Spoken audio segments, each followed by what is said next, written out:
अगर आपको अवैध खनन करना हो तो आप उत्तर प्रदेश पधार सकते हैं। यहाँ आपको सरकारी तंत्र खनन करने से रोकने के बजाय आपकी गतिविधियों को बचाने का प्रयास करेगा। और ये बात प्रत्यक्ष होती है कंट्रोलर एंड ऑडिटर जनरल यानी सीएजी की रिपोर्ट से, जिसमें यह खुलासा हुआ है कि कैसे भ्रष्टाचार के प्रति जीरो टॉलरेंस की डींगे हाँकने वाली उत्तर प्रदेश सरकार में 2017 से 2021 के बीच कैसे अवैध खनन के सारे रिकॉर्ड टूट गए। दरअसल सीएजी की रिपोर्ट में यह खुलासा हुआ है कि योगी सरकार के पहले 5 सालों में सीएजी द्वारा जांचे गए 16 जनपदों में से 11 जनपदों में 45 पट्टाधारकों द्वारा आवंटित पट्टा क्षेत्रों से बाहर खनन किया गया, जो लगभग 269 हेक्टेयर में होना पाया गया। सीएजी ने पाया कि 3 जिलों के 5 मामलों में खनन पट्टा दिए बिना ही 30 हेक्टेयर से ज्यादा की भूमि में अवैध खनन किया गया। और तो और सरकार द्वारा वसूली के लिए 161 वसूली प्रमाण पत्र जारी होने के बावजूद भी 408 करोड़ से ज्यादा की धनराशि वसूली ही नहीं जा पाई। खनिजों से भरपूर सोनभद्र जिले में सबसे ज्यादा धांधलियां सामने आई हैं, जहां एक और बसपा के इकलौते विधायक उमाशंकर सिंह की पत्नी की फर्म द्वारा बड़े स्तर पर अवैध खनन होने का खुलासा हुआ है।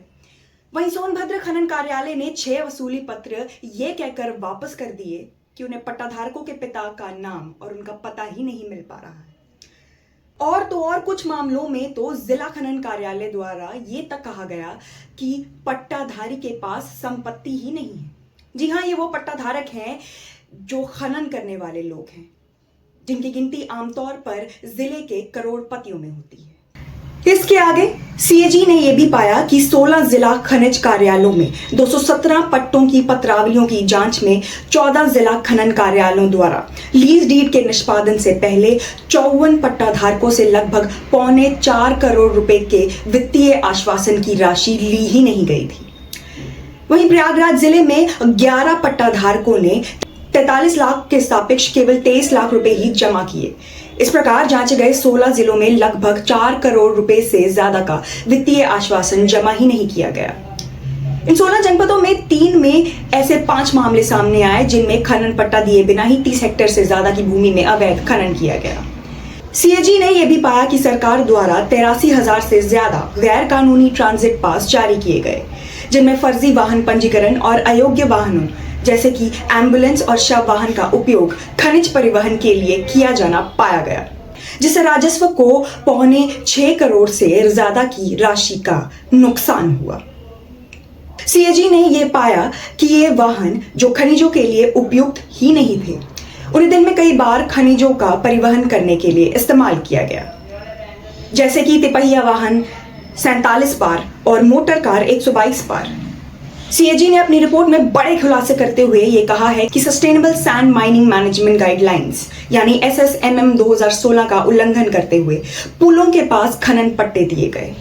दरअसल पुलों के पास खनन होना इसलिए हानिकारक है क्योंकि ऐसा करने से पुलों के नीचे की मिट्टी की रूपरेखा खराब हो जाती है और ये पुल के सहारों को भी कमजोर कर देता है, जिससे पुल का जीवन काल कम हो सकता है।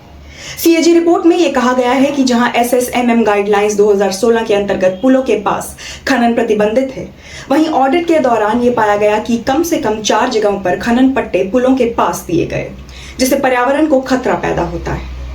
नेशनल ग्रीन ट्राइब्यूनल यानी एनजीटी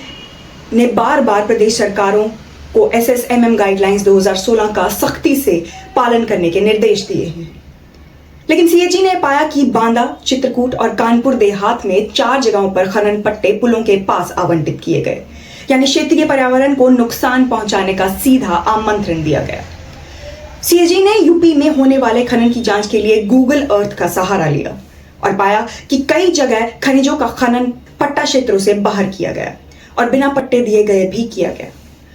ऑडिट के दौरान सीएजी ने जिलों में 217 खनन पट्टों की जांच की, जिसमें यह पता चला कि 11 जिलों में निर्धारित पट्टा क्षेत्र से बाहर खनन किया गया था और इन क्षेत्रों में लगभग 269 हेक्टेयर क्षेत्र में अवैध खनन किया गया।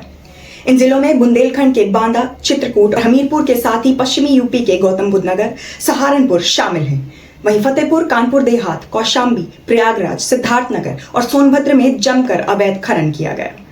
सबसे बड़ा खुलासा जो सीएजी ने किया है वो बहुजन समाज पार्टी के इकलौते विधायक उमाशंकर सिंह के परिवार की फर्म द्वारा किए गए अवैध खनन के मामले में किया है।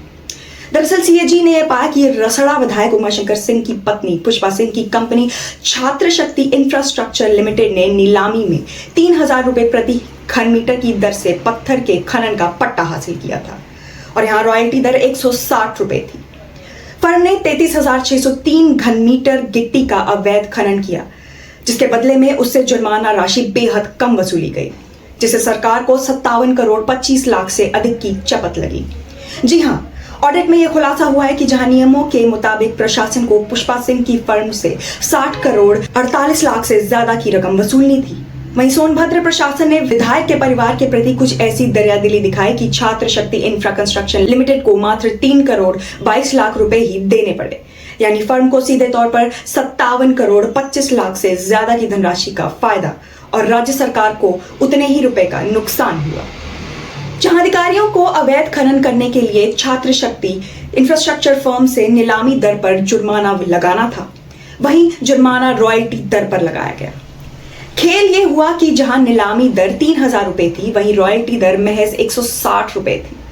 सीएजी के अनुसार यदि पुष्पा सिंह की फर्म पर जुर्माना नीलामी दर पर लगाया जाता तो उसे 60 करोड़ 48 लाख रुपए से ज्यादा का जुर्माना भरना होता, लेकिन क्योंकि सोनभद्र प्रशासन ने जुर्माना रॉयल्टी दर पर लगाया, इसलिए उसे केवल 3 करोड़ 22 लाख रुपए का जुर्माना ही भरना पड़ा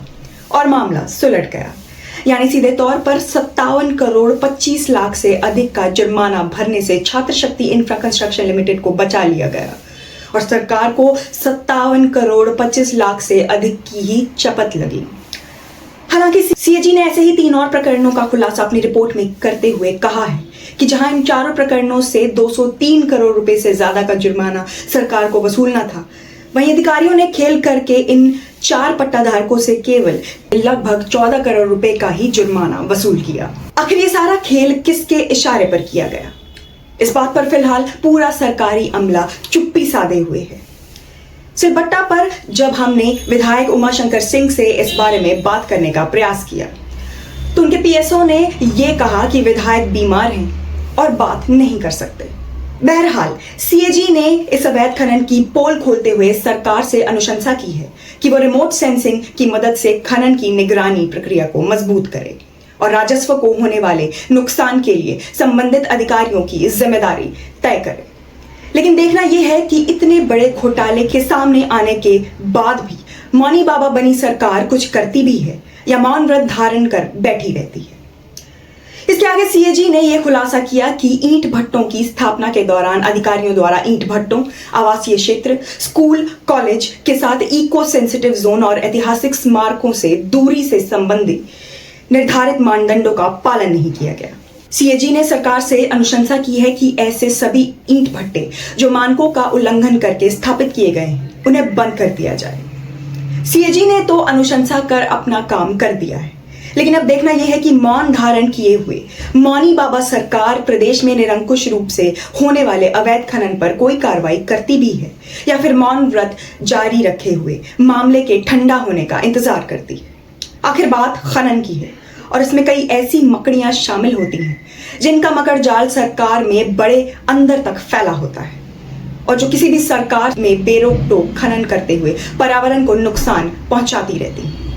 सिलबट्टा पर योगी सरकार से हमारी यही अपील है कि वो अवैध खनन को रोकने के लिए अपने सरकारी अमले को टाइट करें और इन बड़ी मकड़ियों के फैलाए हुए अवैध खनन के महाजाल को काटें, ताकि यूपी की नदियां और नहरें जो सांस ले रही हैं, सिसक रही हैं, वो खुले प्रवाह में बह सके। हालांकि क्योंकि ये मकड़ियां सरकारी अमले को पूरे तरीके से जकड़ कर रखती हैं, इसलिए सरकार से कुछ खास उम्मीद तो नहीं की जा सकती, लेकिन सीएजी की तरह एक अनुशंसा तो हम भी कर ही सकते हैं। धन्यवाद।